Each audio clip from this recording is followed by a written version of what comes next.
தொட்டியில் தண்ணீர் குடிக்கும் போது காக்கையை கண்டு அச்சப்பட்டு பின்வாங்கும் யானைகள். செல்போன் வீடியோ காட்சி வைரல். கோடையில் வெயிலின் தாக்கத்தால் குட்டிகளை அழைத்து கொண்டு தண்ணீர் தேடி அலையும் யானைகள். கோவையில் வைரலாகும் செல்போன் வீடியோ காட்சிகள்.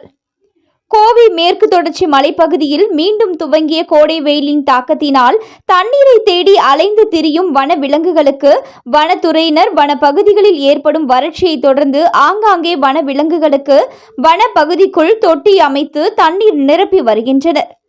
உணவு தண்ணீர் தேவைக்காக வனவிலங்குகள் அருகே உள்ள கிராம பகுதிகளுக்குள் படையெடுத்து வருவது தொடர்ந்து வருகிறது. இந்த நிலையில் யானைகள் கூட்டமாகவும் ஒற்றை காட்டு யானை வீடுகளில் வைக்கப்பட்டிருக்கும் காய்கறிகள், உணவுப் பொருட்கள் மற்றும் அரிசி, பருப்பு மற்றும் தோட்டங்கள் மற்றும் விளை நிலங்களுக்குள் புகுந்து பயிர்களை சூறையாடுவதும் கால்நடைகளுக்கு வைத்திருக்கும் தீவனங்களை உண்டு செல்வதும் நடைபெற்று வருகிறது. இதனை கட்டுப்படுத்த விவசாயிகளும் தொடர்ந்து கோரிக்கை விடுத்து வருகின்றனர். இந்த நிலையில் தற்போது கோடை வெயிலின் தாக்கம் அதிகரித்து வரும் சூழ்நிலையில் தண்ணீருக்காக குட்டியுடன் வந்த 3 காட்டு யானைகள் கோவை தடாகம் பகுதியில் உள்ள பொன்னூத்து அம்மன் கோவில் அருகே உள்ள வனத்துறையினர் வைத்திருந்த தண்ணீர் தொட்டியில் தாகம் தீர்க்க தண்ணீர் அறிந்து கொண்டிருந்தது. அப்பொழுது அங்கு வந்த ஒரு காகம் தொட்டியில் மேல் அமர்ந்தது. இதை கண்டு அச்சமடைந்த யானைகள் பின் வாங்கின. அந்த காட்சிகள் அங்கிருந்த ஒருவர் தனது செல்போனில் வீடியோ பதிவு செய்திருந்தார்.